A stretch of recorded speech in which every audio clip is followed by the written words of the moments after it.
Laravel 13 sudah rilis teman-teman, dan update-nya sangat luar biasa bagus menurut saya. Dan ada beberapa fitur yang saya rasa membantu sekali di project kita. Dan di video kali ini saya akan ngebahas lengkap. Ini mungkin video pertama di Indonesia yang membahas Laravel 13 gitu. Karena saya H+1 itu langsung membuat materi ini dan saya langsung praktekkan, dan menurut saya ini sangat luar biasa update-nya. Apa saja yang baru di Laravel 13? Pertama, untuk minimum instalasi Laravel 13 wajib menggunakan versi PHP 8.3. Jadi pastikan ketika kalian mencoba Laravel 13 atau coba mengupdate Laravel kalian, pastikan menggunakan versi PHP 8.3. Karena kalau misal di bawah itu kalian akan cancel Laravel sesuai dengan versi PHP-nya gitu. Kedua, ada support terkait PHP attributes. PHP attribute itu semacam metadata, dan itu sudah ada di Laravel 8 dan baru diimplementasikan di Laravel 13 gitu. Nanti kita akan bahas lengkap.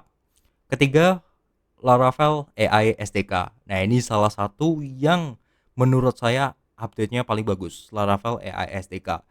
Tim Laravel membuat package official untuk integrate dengan beberapa LLM, Grok, ChatGPT, Gemini, dan Anthropic atau Claude. Jadi Laravel sekarang sudah punya official SDK untuk integrate ke LLM gitu. Karena sebelum Laravel 13 itu banyak sekali package yang bisa kita gunakan untuk spesifik beberapa LLM atau AI providernya ya. Keempat, ada JSON API resource. Jadi di sini ada update terkait resource, nanti kita akan bahas.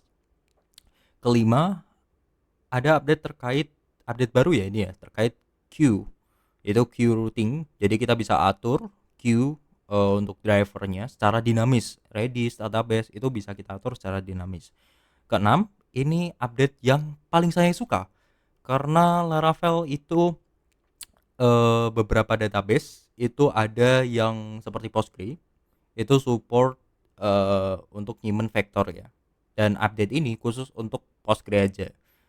Jadi semantik atau vector search ini update yang paling saya suka karena kita bisa searching dan datanya dapat gitu ya, walaupun keyword kita salah ataupun typo gitu ya. Jadi semacam search engine, bukan seperti query like gitu ya. Nah, nanti kita akan bahas karena ini cukup keren gitu ya. Kapan lagi Laravel bisa seperti ini gitu ya, tanpa search engine, tanpa kita punya tambahan layer di atas gitu ya. Kita tinggal pakai PostgreSQL, lalu kita pakai fitur bawaan dari Laravel 13 ini. Ketujuh, ada optimisasi performa dengan Catch-Touch. Nah, ini salah satu fungsi baru Catch-Touch, kita akan bahas nanti.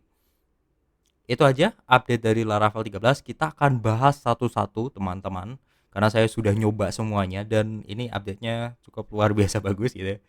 Kita akan bahas dari support and requirement-nya dulu.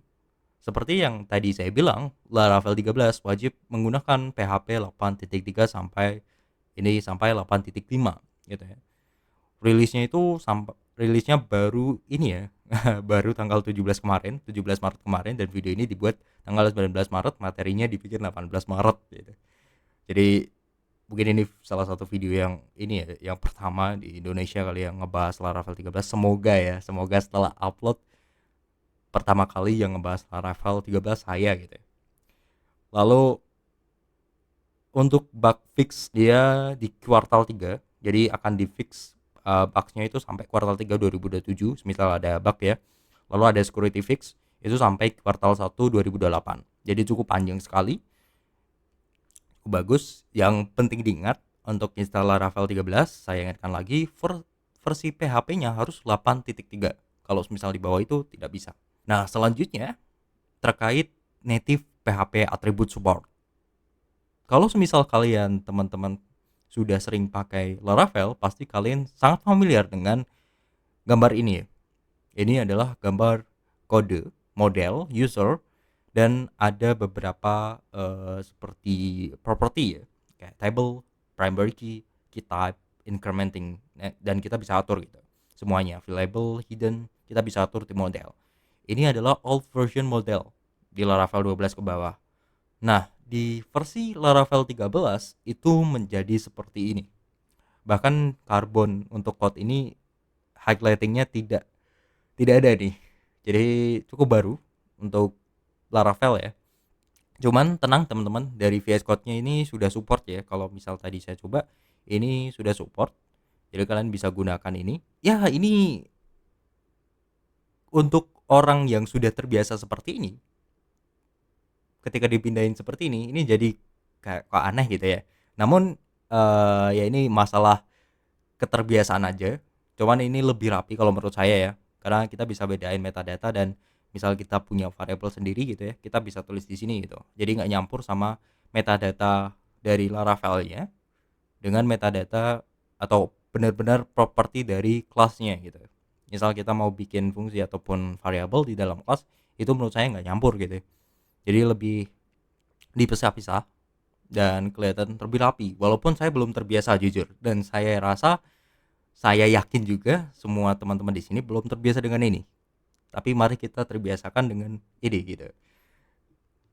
Nah, ini untuk PHP atributnya cukup banyak, seperti yang di property sebelah sini ya teman-teman. Ini kita bisa gunakan semuanya seperti label, connection, table dan lain-lain, itu bisa kita gunakan di sini ya di atributnya. Untuk nulisnya gampang ya teman-teman. Kita di sini ada pagar lalu dibungkus dengan bracket ini, lalu kotak kurung ya, lalu hidden ditulis saja propertinya apa, lalu di dalamnya value-nya yang pingin kita berikan gitu. Nah, contohnya seperti ini. Nah, kenapa pakai atribut? Nah, pertama ini untuk menyematkan metadata ya, seperti tadi yang saya bilang, itu lebih terstruktur juga. Nah, untuk penambahan metadata itu yang dapat dibaca oleh mesin ke berbagai elemen kode. Nah, seperti kelas, metode, properti, dan konstanta.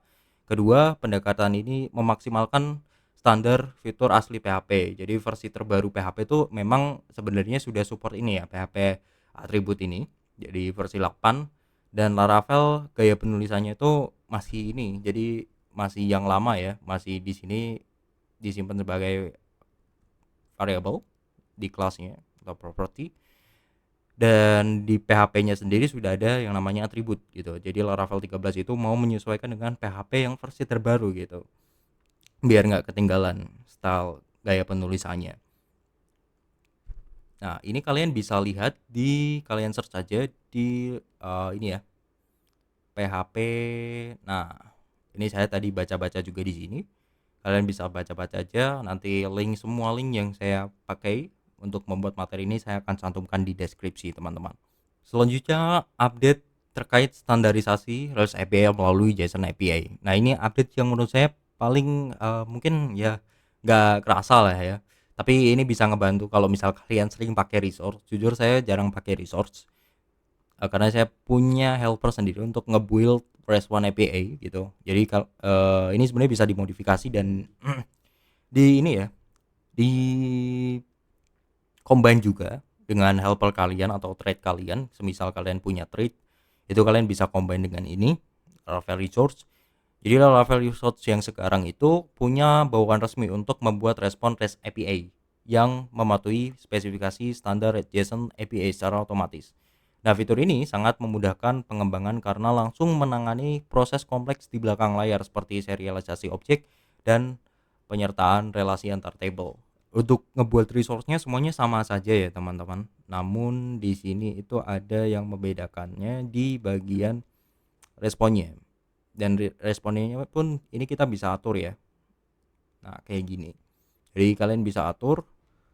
Lalu untuk update-nya itu ada di relation-nya ya. Kalau dulu ngeset relation itu cukup bikin kayak gini ya. Kayak gini juga bisa.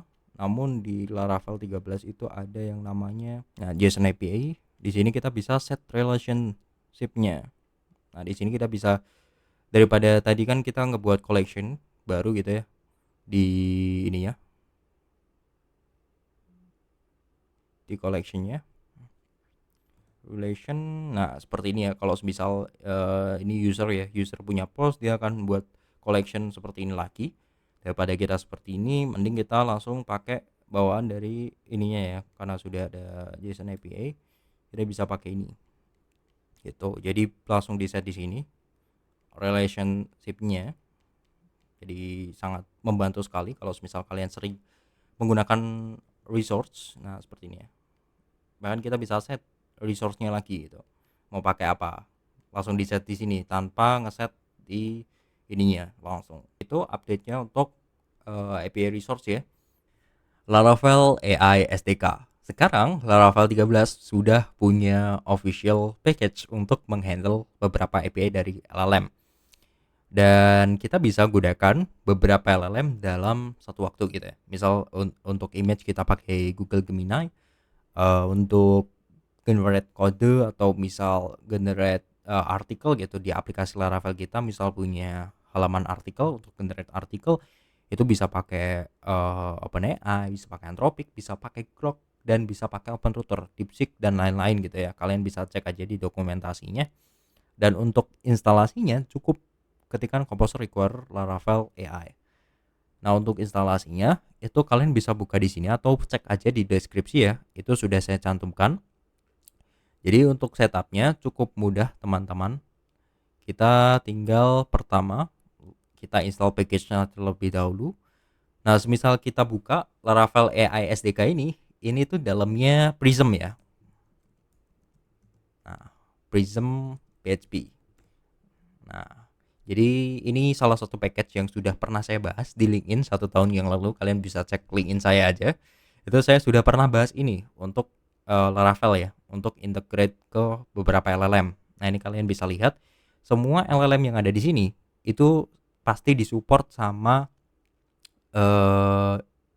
Laravel AI ya. Laravel AI SDK, karena di dalamnya Laravel AI SDK itu isinya juga Prism juga. Jadi kalian bisa gunakan beberapa LLM provider di sini, Anthropic segala macam, OpenRouter juga ada gitu ya, buat teman-teman sobat mendang-mending ya dan cari gratisan seperti saya, itu bisa pakai OpenRouter ataupun Grok ya. Begitu teman-teman. Jadi kalau misalnya dibuka nih package-nya isinya juga ini gitu, Prism. Ya cuman ada beberapa package lainnya gitu di AI SDK-nya Laravel. Lalu untuk step selanjutnya kalian tinggal publish providernya, itu akan generate AI.php untuk config.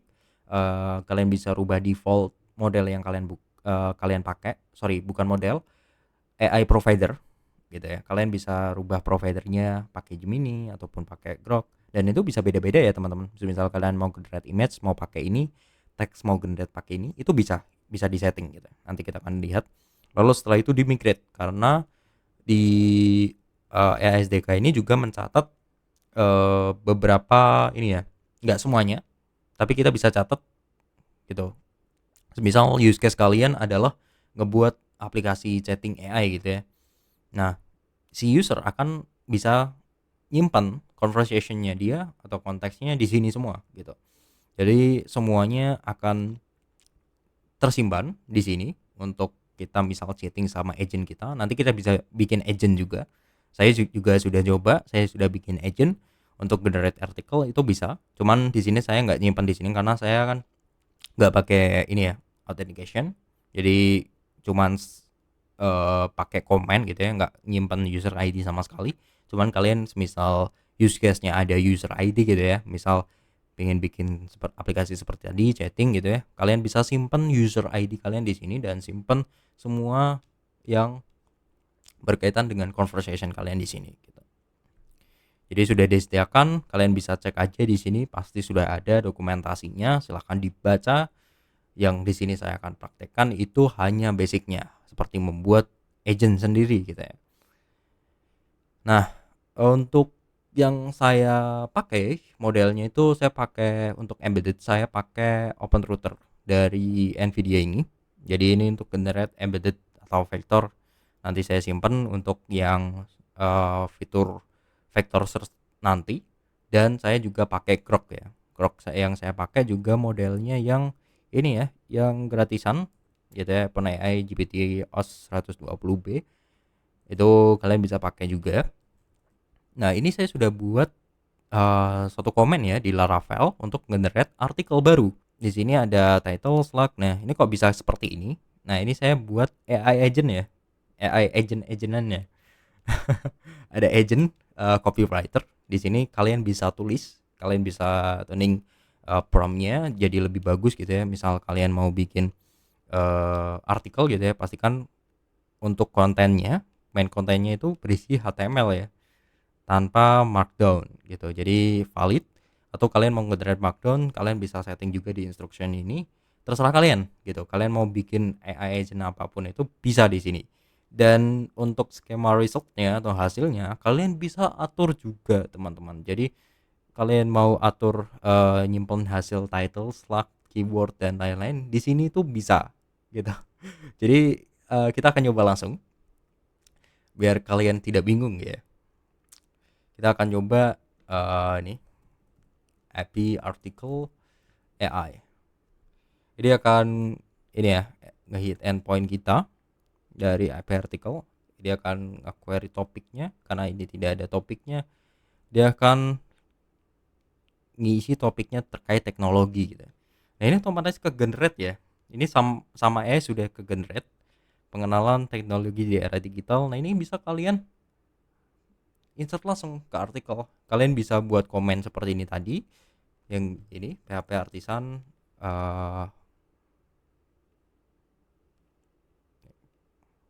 PHP artisan mana komennya. Nah ini ya, ini sudah pakai ini juga atribut PHP native.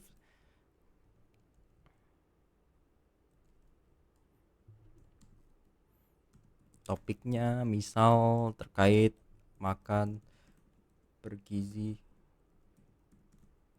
gratis, manfaat makan bergizi gratis. Nah dia akan ke hit ke ini ya. Kalau di sini saya pakai Grok, terus modelnya pakai ini, dia akan pakai CI dan ini hasilnya gitu. Jadi langsung bisa kita insert. Nah di Laravel 11 itu saya juga ada semacam seperti ini ya, logic seperti ini. Saya ngebuat suatu scheduler, setiap hari ngebuat satu artikel, dan itu masih ngehit manual. Nah dengan adanya package ini itu jadi lebih mudah gitu. Jadi ketika saya mau generate gambar, saya bisa pakai Gemini. Terus kalau misal generate artikelnya, saya bisa pakai Grok gitu. Dan itu bisa saya validasi lagi ke AI yang lain untuk mastiin artikel itu sudah benar gitu. Dan benar-benar kayak ditulis sama manusia. Dengan Laravel 13 ini sudah ada AI SDK ini, jadi lebih gampang untuk integrasi ke LLM gitu. Kita bisa nge-gimmick aplikasi kita pakai AI gitu, bisa saja gitu.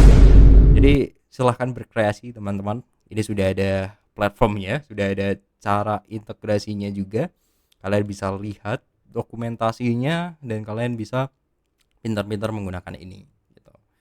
Kalau saya sobat gratisan, jadi saya pakai Grok, saya pakai open router aja sudah cukup. Begitu teman-teman untuk use case ini ya, Laravel AI SDK cukup menarik gitu ya. Nah ini ya, jadi kita bisa generate suatu, terserah kita, dan kita bisa structure resultnya seperti apa ya, seperti tadi. Kalau tadi resultnya JSON ya. Lalu QRoot. Nah di Laravel 13 untuk menambahkan fitur peruteannya atau routingnya pada antrean berdasarkan kelas atau beberapa kelas atau job gitu ya, kita bisa atur sekarang menggunakan QRoot. Nah ini misalnya ada nama job yang namanya atau nama suatu queue, ini namanya send makan siang bergizi gratis gitu. Jadi dia bakalan manggil fungsi ini. Jadi setiap nanti yang manggil fungsi ini, dia bakalan pakai ini ya, pakai driver connection Redis, dan queue-nya otomatis defaultnya ke podcast gitu. Jadi ini cukup membantu ya, misal teman-teman mau manage queue-nya atau job-nya, biar mungkin ada beberapa case drivernya pengen dinamis, ada yang pakai Redis biar cepet, atau ada yang juga pakai database, nggak apa-apa dia lama karena memang nggak perlu cepet banget gitu ya. Kalian bisa gunakan dua driver sekaligus gitu ya, entah itu pakai Redis dan entah itu pakai database. Tapi pastikan kalian kalau misal pakai Redis sudah di setup dulu ya di env-nya gitu. Jadi seperti itu, cukup membantu sekali QRoot ini buat kalian yang mau ubah-ubah dan bikin dinamis untuk driver queue-nya ya. Selanjutnya Nah, ini dia. Ini update yang paling saya suka, yaitu vektor query dan pencarian semantik. Nah, ini khusus PostgreSQL. Jadi teman-teman yang pakai MySQL, mohon maaf ini tidak bisa dipakai gitu ya. Jadi ini hanya di PostgreSQL karena di PostgreSQL itu support untuk menyimpan vektor. Cuman untuk men-setup PostgreSQL bisa vektor itu cukup banyak sekali step-stepnya. Nanti bakalan saya tulis di deskripsi, atau nanti saya carikan artikel, atau saya buat artikel untuk setup PostgreSQL dan bisa menyimpan vektor ya, karena tadi saya juga cukup lama ya nge-setupnya dan saya nyoba itu berhasil gitu ya. Jadi ini khusus PostgreSQL untuk update vektor query dan pencarian semantik. Nah, saran saya kalau misal kalian start project baru, saran saya pakai PostgreSQL aja dan kalian bisa pakai fitur ini gitu. Karena fitur ini tuh sangat OP sekali ya, powerful sekali pokoknya. Jadi di Laravel 13 ini sekarang ada fitur native vector query yang memungkinkan untuk pencarian berdasarkan kedekatan makna atau konteks melalui data embedding. Nah, buat teman-teman yang belum tahu data embedding, kalian bisa search saja karena buat jelasin itu cukup lama, dan ini berkaitan dengan vektor juga. Kalian bisa search aja data vektor itu seperti apa. Intinya di sini kalian bisa mencari suatu data walau atau berdasarkan konteksnya gitu ya. Walaupun kalian ketik tipe gitu ya. Misal kalian cari data user namanya Ilham. Misal kalian search ILHM atau ILHM doang gitu kan, itu kalau misal pakai query like dia gak bakalan dapat gitu ya karena typo. Nah, ini bisa teman-teman dengan adanya si fitur native vector query ini gitu. Jadi kita bakalan lebih berkreasi lagi gitu ya. Jadi search kita bakalan lebih powerful lagi ketika kita pakai vector query ini, karena ini bisa mencari berdasarkan makna kata melalui data embedding ini. Jadi aplikasi kita bakalan lebih memahami ya intensi pengguna dan menyajikan hasil yang relevan meskipun kata kuncinya salah atau tidak sama gitu ya, seperti yang tadi saya bilang. Ketika kita ngetikin typo gitu, user kan sangat sering sekali. Nah, itu kalau buat ngehandle itu kadang kita perlu search engine database ataupun semacam itu. Sekarang tidak perlu teman-teman, kita hanya butuh vektor untuk menyimpan vektor konteksnya, embedding datanya, lalu kita simpan di Postgre-nya, lalu kita bisa search. Sudah ada search bawaan dari Laravel begitu. Nah, mungkin teman-teman ada yang masih bingung nih perbedaan vector search sama query like. Nah, ini ada beberapa perbedaannya. Pertama, cara kerjanya query like dan semantik atau search vector itu beda. Kalau like itu mencari kecocokan karakter huruf yang persis gitu, makanya ketika dia typo kita nggak bisa nyari data yang kita pengen cari. Misal Ilham tapi kita typo Ilham ILHM, sebenarnya kita pengen nyari Ilham gitu, tidak tahu konteksnya. Si like ini tidak tahu konteksnya. Nah, dengan adanya pencarian semantik atau vektor ini, kita bisa mencari kemiripan makna atau konteks kalimat gitu. Jadi misal user typo-nya kita bisa dapat gitu datanya. Lalu hasil typo sering gagal menemukan. Nah, ini seperti yang tadi saya bilang ya. Terus kalau misal pencarian semantik itu tetap bisa dapat datanya. Lalu sinonim.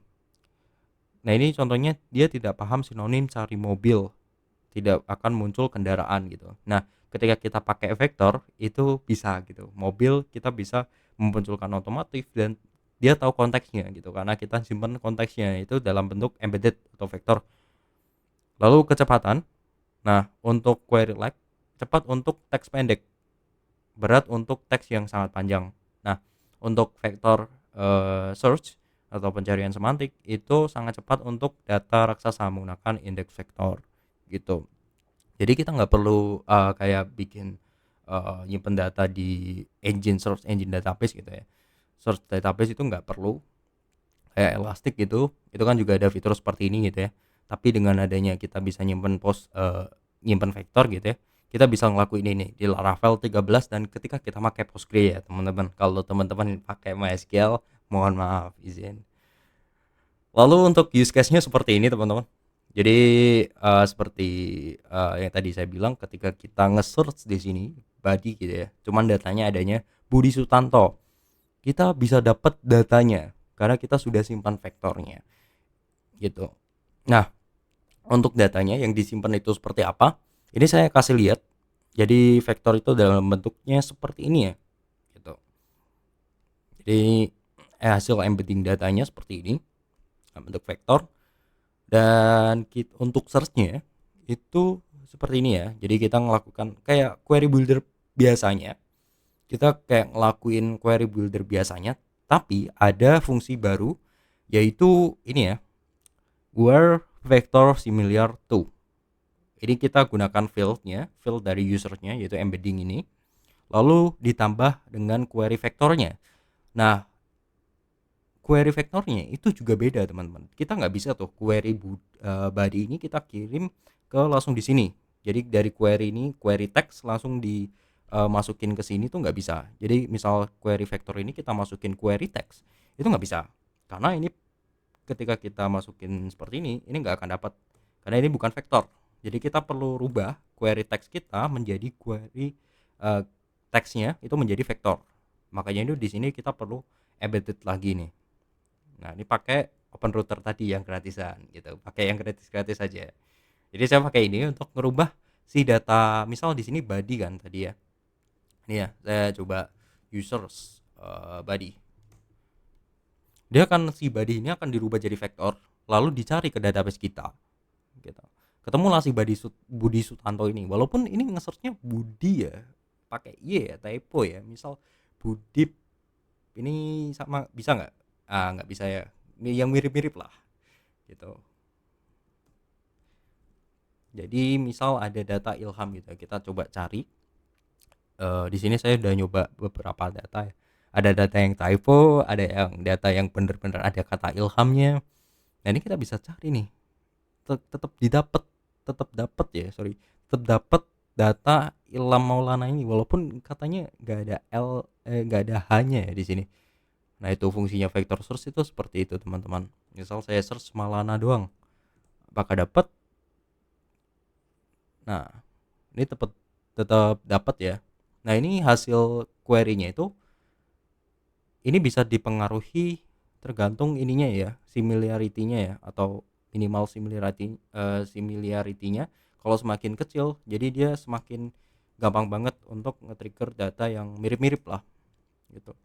Misal ini 0,1, nah dia bakal triggernya semakin kayak sensitivitasnya itu semakin rendah gitu, nggak harus sama-sama banget gitu.